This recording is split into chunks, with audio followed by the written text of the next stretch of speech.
bragging. I'm so excited. Like, I'm so excited.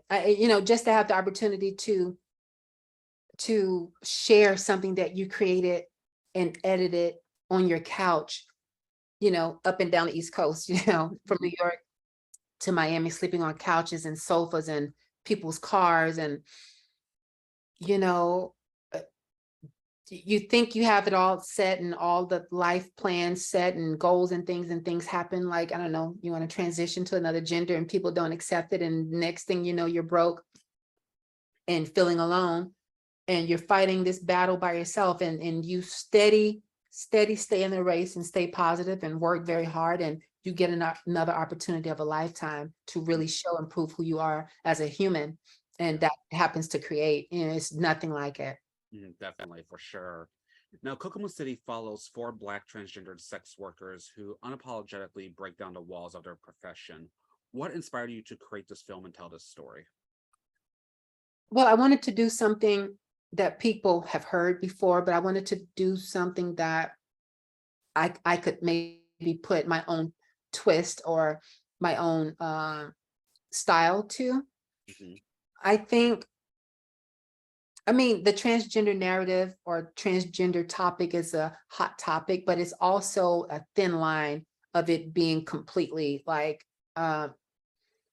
moving forward, or us staying in that same spot and not getting anywhere. And I wanted to really find a way to push the narrative and that needle forward as Definitely. quickly as possible, because it's urgent. And trans people are very important right now. And it's very important that we start telling stories in which trans women are not only humanized but also glorified like everyone else. So I created the opportunity and was given the opportunity from the universe to do Kokomo City. And I just I wanted to do something that felt fresh and Mhm. needed. Great, for sure. Now, the four transgendered sex workers featured are Daniella Carter, Koko Da Doll, Liyah Mitchell, and Dominique Silver. How Mhm. did you come across them? Did you all know each other before filming? Oh no, I didn't know any of the girls. I I went to like some popular trans girl social media, and I would sift through the comments and kind of find the girls that way. Any interesting comments, or I don't know. It took a little time, but it was a very easy, fun process. I was doing it by myself, and it felt great. I got right to it. I didn't have anyone complaining, talking about they can't find anyone. You gotta find, as a creator or a director, you got to find a star. You got to find someone with some personality, right? And that could give you what you need to get people drawn in. And I wanted to just do something different and stylized, where people have personalities, and a very various amount of personalities from the girls was delivered in the film. Definitely. And sadly, Coco was murdered earlier this year in Atlanta. Is there anything you would like to say in honor of her? Yes, first of all, rest in peace, Coco. I think that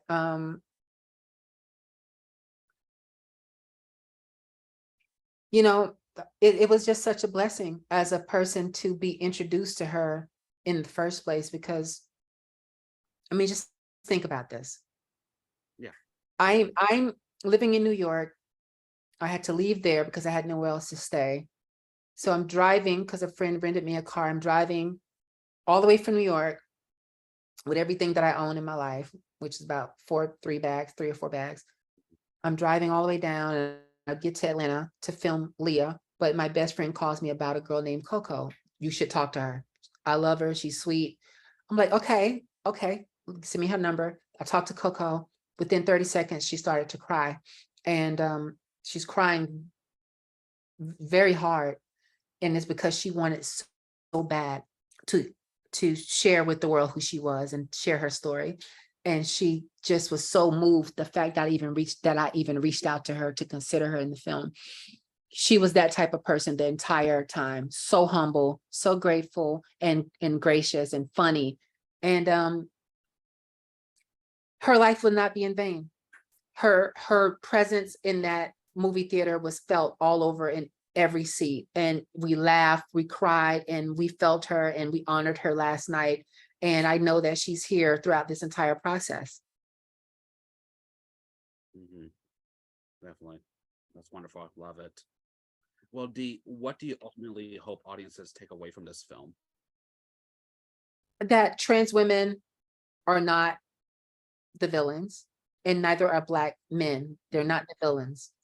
What is the villain is lack of emotional support as children that we endure as Black people, lack of being coddled.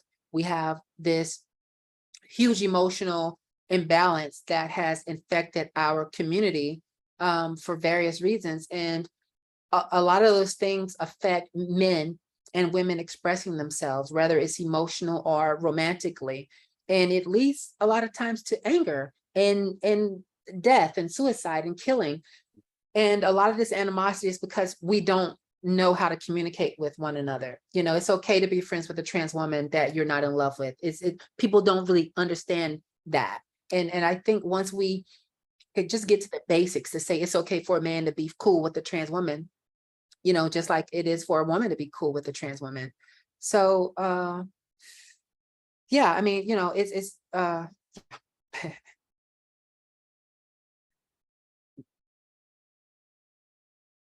Definitely, definitely. And as your feature directorial debut, what did you personally take away from this project? that I have a lot more to give A lot more to give. as a filmmaker.